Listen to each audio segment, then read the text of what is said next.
بسم اللہ الرحمن الرحیم۔ سامعین و ناظرین،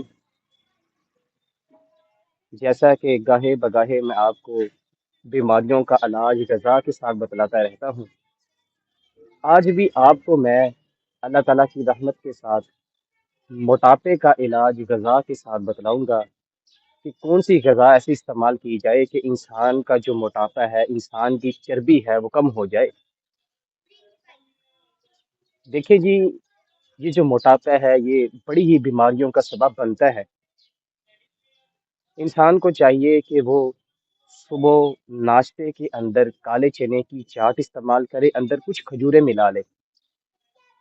اسی طرح دوپہر کے وقت کالے چنے شوربے دار استعمال کرے، دیسی گھی میں ان چیزوں کو پکائے اور ادرک لہسن پیاز زیادہ سے زیادہ استعمال کرے۔ اسی طرح جب وہ کیونکہ صبح ٹائم کالے چنے کی چاٹ استعمال کرے گا، لیکن دوپہر کے وقت وہ روٹی نہیں کھائے گا، نہ صبح کے وقت روٹی کھائے گا نہ شام کے وقت۔ دوپہر میں بھی کالے چنے استعمال کرے گا، چمچ کے ساتھ کھائے گا، وہ دیسی گھی میں اندر پکا لے، ادرک لہسن پیاز زیادہ ڈال لے، اور جب وہ سالن کھانے لگے تو اس کے اندر چار چیزوں کا چار چیزوں کا وہ مسالہ ایڈ کر لے۔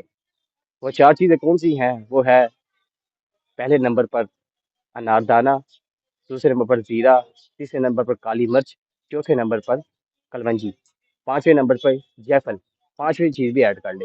ان چاروں چیزوں کو اچھی طرح پیس کر ایک چمچ اس مسالے کے اوپر ایڈ کر لے۔ جب بھی وہ سالن کھانے لگے تو اس سالن کو استعمال کرے، اس مسالے کو اس کے اوپر ایڈ کر کے استعمال کرے۔ اسی طرح پھل کے اندر وہ زیادہ زیادہ انجیر اور کھجور کھائے، اور سادہ پانی بالکل بند کر دے، اس کی جگہ وہ ادرک، سونف اور پودینے کا کہوہ استعمال کرے۔ جب بھی اسے پیاس لگے ادرک، سونف اور پودینے کا وہ کہوہ استعمال کرے، 2 گلاس پانی میں تیار کر لے، اتار کر کن کر شکر یا شہد ڈال لے۔ انشاءاللہ تعالیٰ اسے بڑا ہی ان چیزوں کا افاقہ ہوگا، اس کا جو موٹاپا ہے وہ چربی ختم ہو جائے گی۔ السلام علیکم ورحمۃ اللہ وبرکاتہ۔